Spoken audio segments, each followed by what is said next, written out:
আসসালামু আলাইকুম। তো আমাদের আরও কিছু মুরগি হচ্ছে ডিম পারছিল, তো সেগুলো ডিম পাড়া শেষ। তো তার ভিতর থেকে ডিমগুলো আমরা বেছে আজকে একটা মুরগিকে 16টা ডিম দিয়ে বসাবো। তো অনেক সময় আমরা ডিম কিন্তু বসে বাট বাচ্চা কিন্তু সেরকমভাবে ওঠে না। এর মেন কারণ হচ্ছে আমাদের বসানোর যে প্রসেসিং এটা হচ্ছে একদম ভুল থাকে। মানে বাচ্চায় যদি মুরগি তা না দিতে পারে বাচ্চা কিন্তু বসে না। তো আপনারা ভাবতে পারেন যে মেশিন থাকার পরেও কেন আমরা এখন মুরগি থেকে বাচ্চা ওঠাচ্ছি। তো এর কারণ হচ্ছে যেহেতু এখন শীতকাল, আমাদের জায়গাও এখন অল্প আছে, মানে আমাদের অনেকগুলো মুরগি হয়ে গেছে, এই জন্য রাখার তেমন এখনও জায়গা আমরা করতে পারি নাই।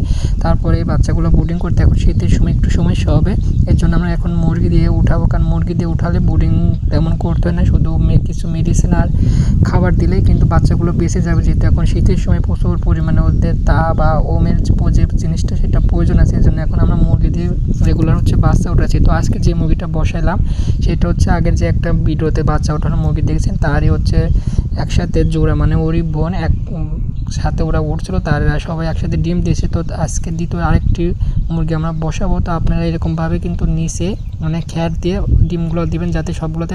তো আমরা ডিমগুলো রেগুলার হচ্ছে খ্যার দিয়ে বসাই। এর মেন কারণ হচ্ছে যদি আমরা কাঠের গুঁড়া বা তুষ ব্যবহার করি, যখন বাচ্চা ওঠে তখন বাচ্চার গায়ে সেই তুষ বা গুঁড়াগুলো হচ্ছে লেগে যায়, কিন্তু খ্যার দিলে সেই সমস্যাটা কিন্তু হয় না। আপনারা চাইলে কিন্তু এরকমভাবে মুরগি বসাতে পারেন, ইনশাআল্লাহ এতে করে বাচ্চা বেশি উঠবে।